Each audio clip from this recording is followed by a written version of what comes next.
Okay, hello, welcome back to another video. Today, I'm going to be taking you through a game played in 2001 between Emory Tate, more commonly known as Andrew Tate's dad, and a man called Henry L. Terry. In my opinion, this is one of Tate's best games. It is very aggressive and finishes with an incredible tactic that I will give you time to try and solve in the video. But yeah, let's get on with the game. So, Terry plays c4, opening with the English, very common opening, and after d6, which is a slightly less common response, we see knight c3 and e5, which there transposes into the reversed Sicilian variation of the English opening. As you can see, you've got e and c pawns here. In the normal Sicilian, we've got e4 and c5, hence the name reversed Sicilian. After knight f3, this is still theory. You know, let's have a little look at the Lichess database here. There have been 23,000 games in this position and 770 master games in this position, with a variety of win rates. This next move, however, perhaps shows us where Andrew Tate got a lot of his aggression and kickboxing prowess from. We see the move g5. I mean, played by 15 people in the Lichess database and one master. A very uncommon move, but a move that, if we look at Stockfish, it does not hate. Terry responds with d4, and then we see Tate play g4, and all of a sudden you realize that actually this knight cannot jump into the position at all. And if it were to go to d2 here, we can just take on d4, and then probably play c5 to reinforce that. Comes with tempo on a knight. The queen is disconnected from the defense of this pawn by the knight, and so the knight's left with one move, and that is to go to g1. After this very aggressive lashing out here with the g-pawn, forcing the knight back, Tate just plays bishop g7. I mean, makes a lot of sense. If you push your g-pawn, bishop g7 is a nice move. And after a trade in the center here and the move e4, Tate strikes again with the kingside expansion, f5, undermining that pawn on the e-file, drawing it off the e-file. And instead of immediately recapturing with the bishop, which is of course an option, queen e7 is played. After drawing that pawn off the e-file, Tate just goes straight for the king and says, right, I'm threatening a discovery, I'm threatening a double check. What are you going to do about that? Now, in this position, the knight on g1 is not looking best pleased. It cannot come out sort of forward to the third rank. However, obviously a move here, knight g2, makes a lot of sense, blocking this potential discovery and developing the knight to the only available square. But then, bishop takes knight. And the knight's pinned, so you can't recapture. So after pawn takes, you see that they're left, Terry's left here with very annoying doubled isolated pawns, an isolated pawn over here, and still the inability to move this knight. And Tate can just recapture here on f5 and have a really pleasant position. I mean, knight c6 is coming, queenside castle is coming, maybe knight f6, etc. h5 to secure the pawn. And this is a big structural weakness, and white's not got a lot of mobility. So Terry sees this problem and plays bishop e3, obviously trying to mobilize this knight here, bishop e3 being the best move. Tate just develops here with knight c6, and then we do see that knight mobilized with knight g3, attacking this bishop here on f5, so obviously a developing move there coming with tempo. The bishop, though, just steps back to d7, which seems quite passive, but actually holds this pawn here, and it's very unassailable, the bishop being behind these pawns. It's a very active and very strong piece. So we see bishop e2 here, a battery threatening to take this pawn on g4, but that g4 pawn, the thorn in the white position, gets reinforced with h5. Now, up until this point, the game had been relatively balanced, which by I mean the position is by no means balanced. There are all sorts of imbalances everywhere.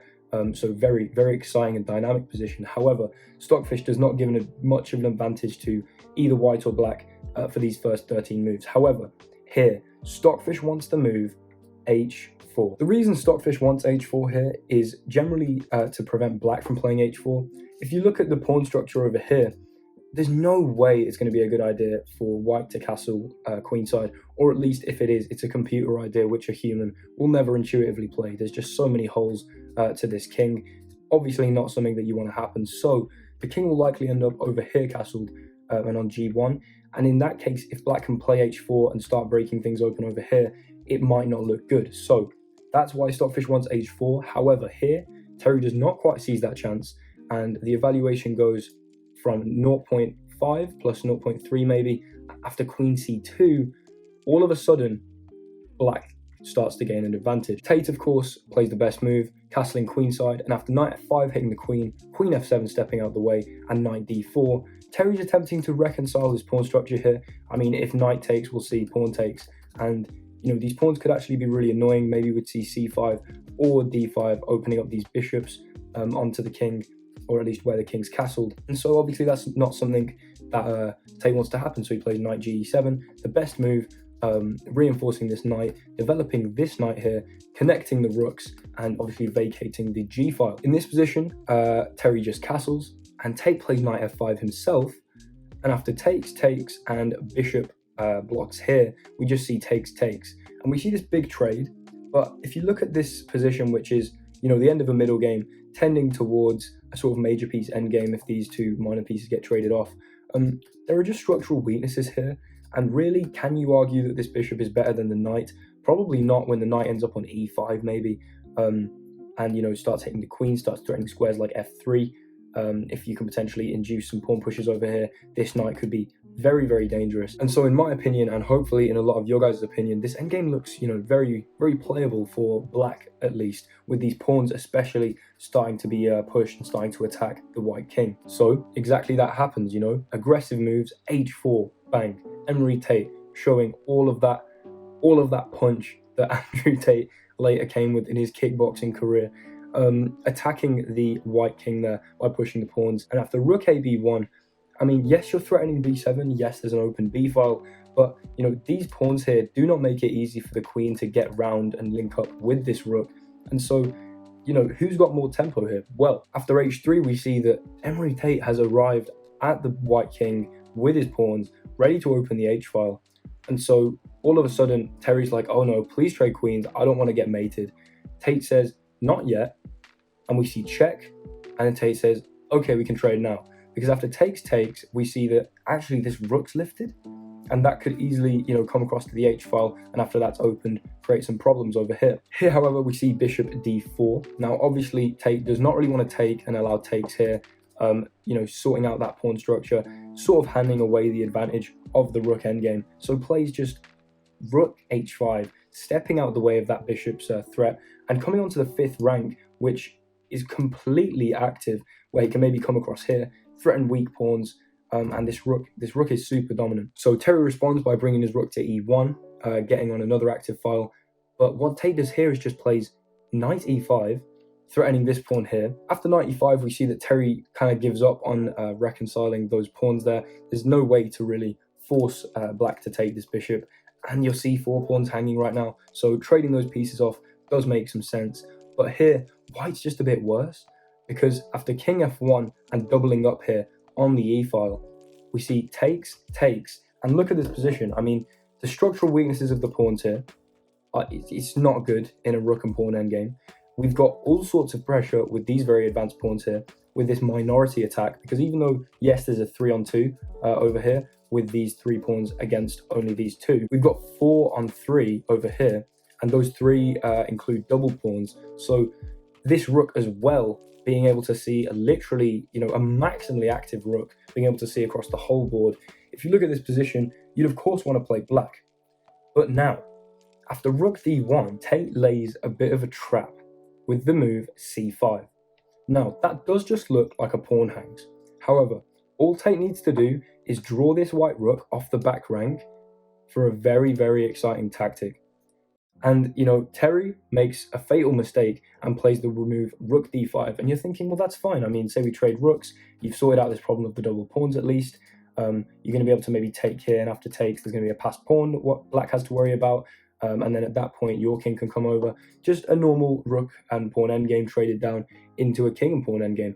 Well, what is wrong with rook d5? In this position, Tate detonates a simple but just incredible tactic, and that move is rook to e1, which is just awesome. Just giving up the rook, I mean, the king has to take.